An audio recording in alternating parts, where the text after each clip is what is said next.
Study hub new YouTube চেনেলটোলৈ আপোনালোক সকলোকে পুনৰবাৰ স্বাগতম জনাইছোঁ। আমি ইতিমধ্যেই কৃষ্ণকান্ত সন্দিকৈ ৰাজ্যিক মুক্ত বিশ্ববিদ্যালয়ৰ শিক্ষাৰ্থীসকলৰ সহায় হোৱাকৈ কেইবাটাও এছাইনমেণ্টৰ প্ৰশ্নৰ উত্তৰ সম্পৰ্কে আলোচনা কৰি আহিছোঁ। আপোনালোকে এতিয়াও যদি সেই ভিডিঅ'সমূহ আমাৰ চোৱা নাই, আপোনালোকৰ নিজৰ এছাইনমেণ্টসমূহৰ উত্তৰসমূহ আমাৰ ভিডিঅ'ৰ পৰা লিখি ল'ব পাৰিব। লগতে আমাৰ ভিডিঅ'সমূহ চাই আপোনালোকে কেনে পাইছে কমেণ্ট কৰি জনাবলৈ নাপাহৰিব।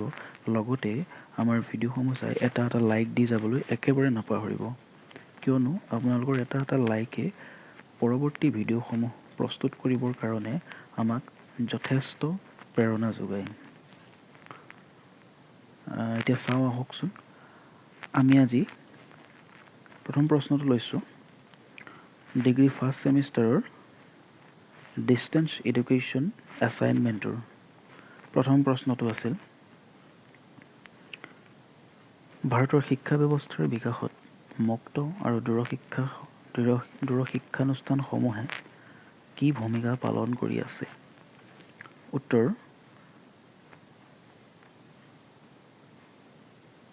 আমি আপোনালোকৰ বাবে উত্তৰসমূহ আমাৰ নিজৰ ভাষাৰেও আৰু প্ৰস্তুত কৰিবলৈ চেষ্টা কৰি আছোঁ। ইয়াতে আপোনালোকে নিজস্বভাৱেও কিছুমান সাল সলনি কৰি প্ৰতিটো প্ৰশ্নৰ উত্তৰ লিখিবলৈ চেষ্টা কৰিব।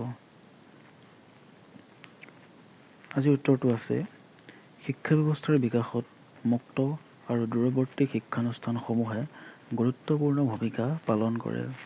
মুক্ত আৰু দূৰৱৰ্তী শিক্ষানুষ্ঠানসমূহে ভাৰতৰ শিক্ষা ব্যৱস্থাৰ বিকাশত অৰিহণা যোগোৱা কিছুমান মূল ভূমিকা তলত উল্লেখ কৰা হ'ল। 1 নম্বৰ পইণ্টটো দিয়া আছে, অভিগম্যতা আৰু অন্তৰ্ভুক্তি বৃদ্ধি কৰা। মুক্ত আৰু দূৰৱৰ্তী শিক্ষানুষ্ঠানসমূহে হ'ব।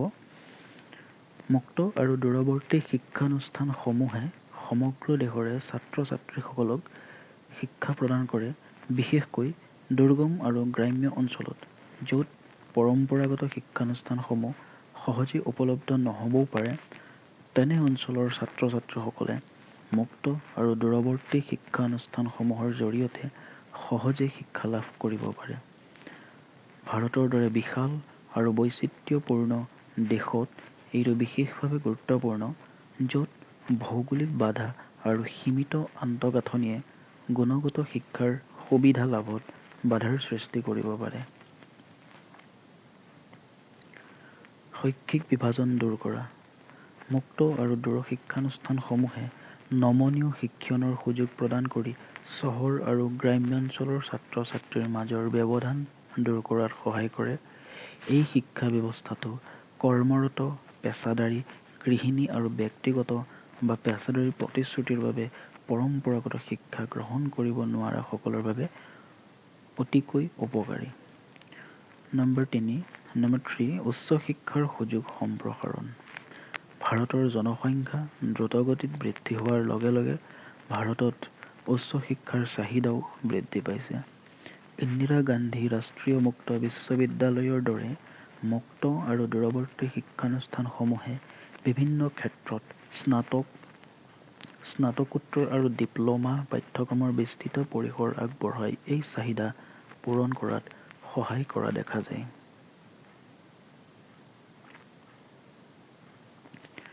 আজীৱন শিক্ষণৰ প্ৰসাৰ।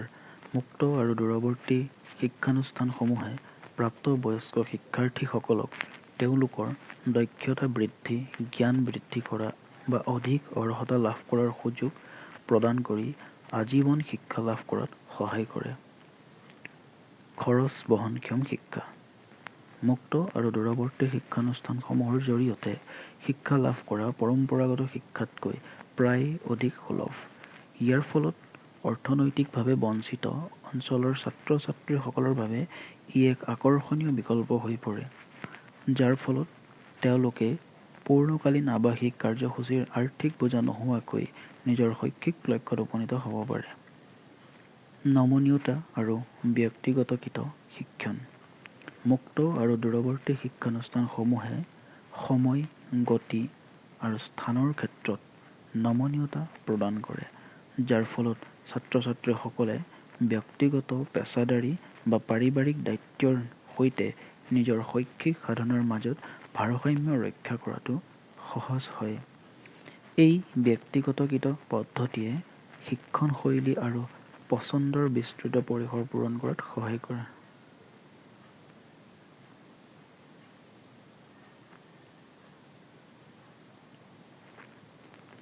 প্ৰযুক্তি আৰু উদ্ভাৱনৰ ব্যৱহাৰ।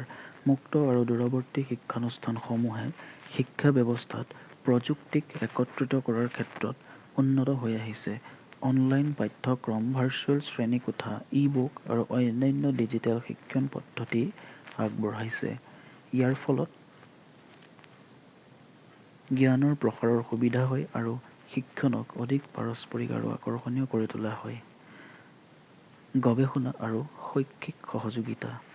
মুক্ত আৰু দূৰৱৰ্তী শিক্ষানুষ্ঠানসমূহে বিভিন্ন শৈক্ষিক ক্ষেত্ৰত গৱেষণাক প্ৰসাৰিত কৰি দূৰশিক্ষাৰ বাবে নতুন শিক্ষাবিজ্ঞান বিকশিত কৰি আৰু অন্যান্য শিক্ষানুষ্ঠানৰ সৈতে সহযোগিতা কৰি ৰাষ্ট্ৰীয় আৰু আন্তঃৰাষ্ট্ৰীয় উভয়তে শিক্ষা ব্যৱস্থাৰ বিকাশত অৰিহণা যোগায়।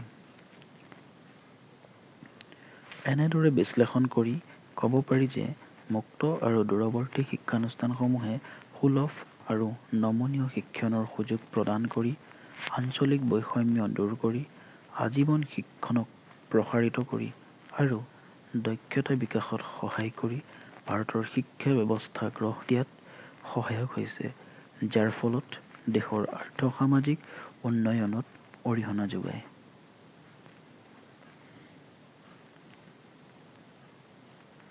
এনেদৰে আপোনালোকৰ সুবিধা হোৱাকৈ আমি এছাইনমেণ্টসমূহৰ প্ৰশ্নসমূহ আলোচনা কৰি আছোঁ। গতিকে পৰৱৰ্তী প্ৰশ্নসমূহৰ উত্তৰসমূহ পাবৰ বাবে আমাৰ চেনেলটো ছাবস্ক্ৰাইব কৰি ৰাখিব। আপোনালোকৰ নিজৰ অলপ হ'লেও সুবিধা হোৱাকৈ প্ৰতিটো এছাইনমেণ্টৰ প্ৰশ্নৰ উত্তৰ আমি বহু কষ্টৰে প্ৰস্তুত কৰিছোঁ। গতিকে আপোনালোকে নিজৰ ভাৱেও অলপ প্ৰশ্নৰ উত্তৰসমূহ লিখিবলৈ চেষ্টা কৰিব।